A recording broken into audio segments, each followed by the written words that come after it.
Hello प्यारे बच्चों, welcome to my channel.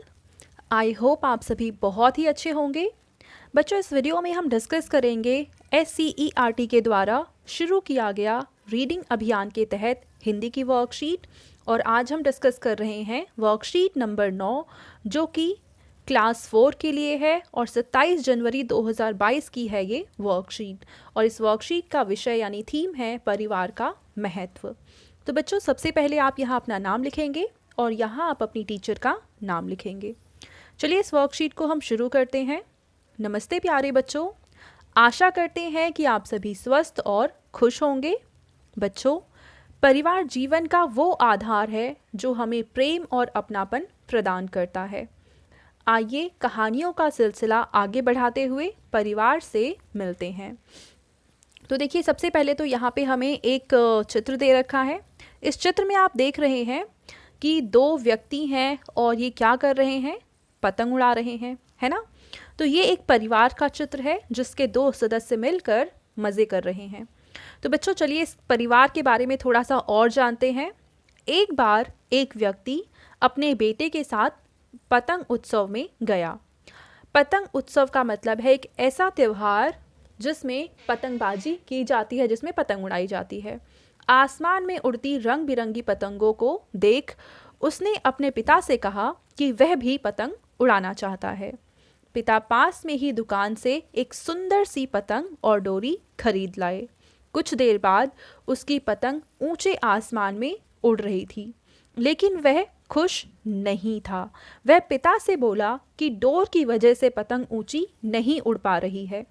हमें पतंग की डोर काट देनी चाहिए, इससे पतंग आज़ाद होकर ऊंची उड़ने लगेगी।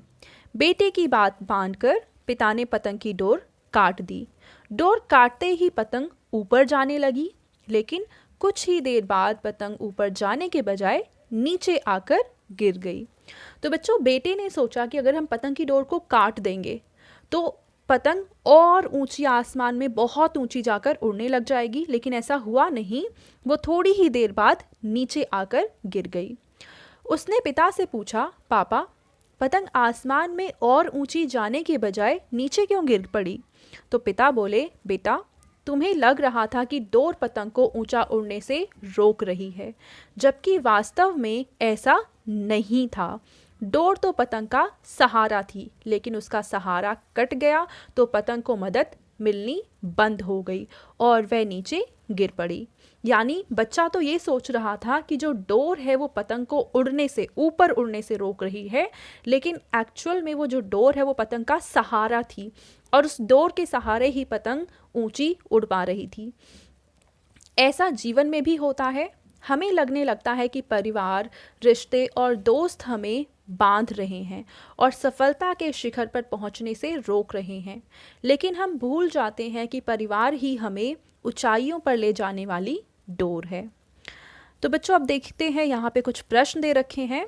बच्चों, कैसी लगी कहानी? मुझे यकीन है कि आपको कहानी तो बहुत पसंद आई होगी। आइए अब कहानी से संबंधित प्रश्नों के उत्तर अपनी कॉपी में लिखते हैं। पहला प्रश्न है, बच्चों, आपको पतंग उड़ाना कैसा लगता है? अगर आपको पतंग उड़ाना अच्छा लगता है तो आप लिखेंगे कि आपको पतंग उड़ाना अच्छा लगता है, और अगर आपको पतंग उड़ाना पसंद नहीं है तो आप वो भी लिख देंगे, ठीक है। दूसरा प्रश्न है कि लड़का पतंग की डोर क्यों काटना चाहता था? तो आप इसका उत्तर क्या लिखेंगे? चलिए लिख कर देख लेते हैं। तो बच्चों, दूसरे प्रश्न का आप उत्तर लिखेंगे कि लड़के को लगता था कि इससे पतंग आज़ाद होकर ऊंची उड़ने लगेगी। तो यहाँ से लेकर पूरा यहाँ तक आप उत्तर लिखेंगे और ये हो जाएगा दूसरे प्रश्न का उत्तर। तीसरा प्रश्न है कि लड़के के पिता ने उसे क्या समझाया? चलिए इसका उत्तर भी लिख लेते हैं हम सभी। तो बच्चों, तीसरे प्रश्न का आप उत्तर लिखेंगे यहाँ से लेकर यहाँ तक, ठीक है। यही बात है जो पिता ने अपने बेटे को समझाई थी कि डोर जो है वो पतंग का सहारा है और डोर कट जाने की वजह से पतंग का सहारा छिन गया और इस वजह से पतंग नीचे आकर गिर गई, ठीक है।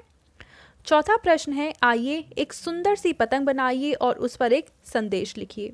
तो आप अपने घर में कोई भी कागज़ लेके उससे एक प्यारी सी पतंग बना सकते हैं और उसके ऊपर चाहें वो संदेश, वो मैसेज आप लिख सकते हैं। ठीक है, वो आप अपनी पसंद से, आपकी मर्ज़ी से कोई भी संदेश लिख देंगे। इसके बाद देखते हैं अगला प्रश्न है, आओ बातचीत करें। तो बच्चों यहाँ पे आपको एक चित्र दे रखा है और आपको अनुमान लगाना है कि इस चित्र में जो ये बच्चा दे रखा है ये क्या सोच रहा है, क्या बात कर रहा है। इसकी बात को आपको सोचना है, फिर ज़ोर ज़ोर से बोलना है और फिर अपनी कॉपी में लिखना है। ठीक है, चलिए इसका उत्तर हम लिख लेते हैं। तो बच्चों इस चित्र में देखो, ये जो बच्चा है वो सामने ये आकृति देखता है तो सोचता है कि ये क्या है, यह तो बिल्कुल मेरी ही तरह कर रहा है, यानी ये सब वही कर रहा है जो ये कर रहा है। मतलब ये जो है ये इस बच्चे की कॉपी कर रहा है, नकल कर रहा है, बस मुझसे बड़ा है। तो बच्चे को लग रहा है कि है कौन, ये जो मैं कर रहा हूँ वही ये भी कर रहा है, बस देखने में मुझसे थोड़ा बड़ा है।